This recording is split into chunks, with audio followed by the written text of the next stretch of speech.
Our next guest on the show is well, let me say first, there are 4 or 5 comedians or people who deal in comedy I really respect. And it always changes because different people get warm, they get good, and they grab hold of life in a comedic way. And some of the people I really admire and are not seen enough, I think, on television are Lily Tomlin, Richie Pryor, David Steinberg.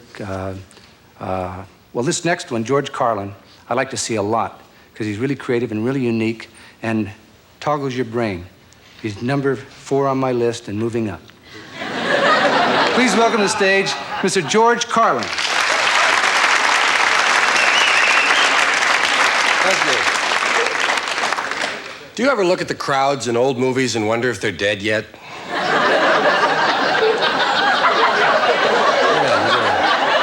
I do that. I think about death. I dare to think about death. I think a comedian has to think about death. Nobody wants to come out here and die.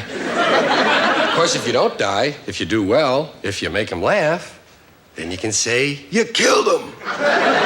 So it's one or the other. Either I die or I kill you. I didn't die, I killed them. So I'm involved in death, and I think we should think about it. Death is inevitable, for one thing. It's one of the fairest things we have. Everybody gets it once. And I think that when you die, you should die big. I don't think you should just pass away. Such a negative thing. Die big, die in style. Take advantage of the moment of death to teach and entertain.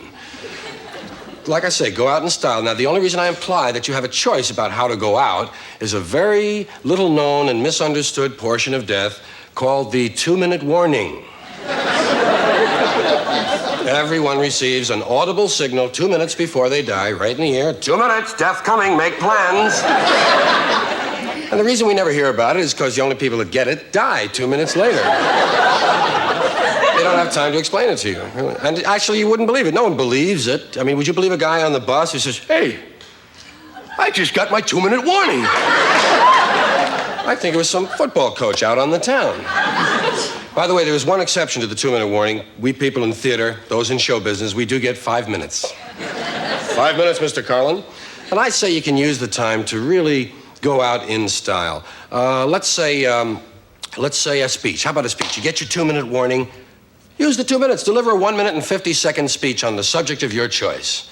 Just wail, something you really enjoy, something you're into, and espouse it fervently and really build up to a great crescendo and then say, and if this is not the truth, may God strike me dead. Yes,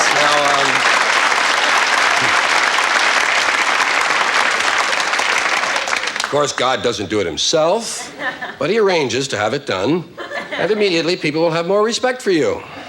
Listen to what you have to say. Now, you're in a TV audience right now. Suppose you were to get the 2-minute warning. Suppose you're at a TV exercise show. And you're sitting in the audience, get the 2-minute warning. Gonna die, 2 minutes. Get up there, volunteer for the Lindy Hops. Something really strenuous. Keep going after they've stopped. Try to collapse during the closing theme. Another television situation. How about at a faith healer program? It really would be fun. You're sitting in the audience, 2 minutes, get up and volunteer, get online to be be get behind a guy with a cast, doesn't matter what it is. They ask you what you have, tell them you have the jumps. Hey, I don't know, hey, get the jumps. Hey, get the jumps. By the time you got you're really jumping, faith healer puts his hands on your shoulders, and you die. Can you see it? I can see the headlines now. Faith healer slays worshiper. 40,000 look on. Audiences drop off. How about at a party? Get the 2-minute warning, get up and ask some girl to do the polka. Some other strenuous dance. Get her really moving around the floor. By the way, sometimes at a party, you get into a really vigorous rumba or something and you don't even hear the 2-minute warning. And because of reflexes, some guys dance on. We've had guys win posthumous trophies for dancing.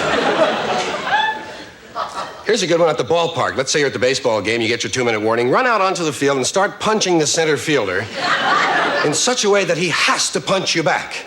Time it just right. Boom. Well, it's not exactly a great way to die, but it's a nice lawsuit to leave for your family. You do have to think of the family. If you're in the office and you get your 2-minute warning, why not get up and go over to the guy who usually takes up the collections for people who die? You ever had anyone start their own collection, Fred? Like to start it off with a biggie. 50 to me. Hey, why not? Be a leader. Now, one final thing about death. There's something you can do before dying. You can program in some post-death reflexes.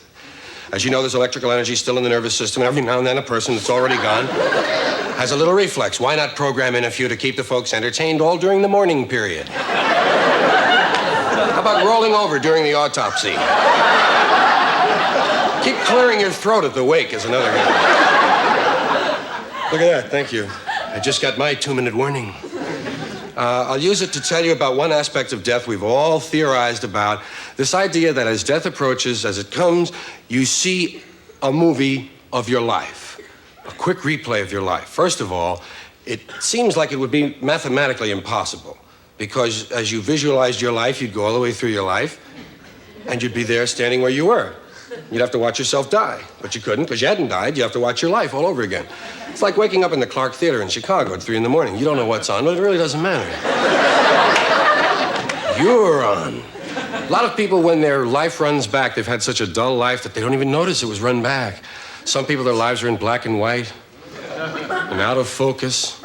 If you've had a really hard life, the projector keeps breaking. And everyone around is yelling, "We want the show, we want the show." Well, we'll get back to the show. 2 things to remember about death. One is, it's so great, you really ought to save it for last. And secondly, the first thing that happens after dying, as you begin to process in on the other side, you pay a $500 death fee. It's your levy for death, $500. The only thing certain after death is taxes. Good night.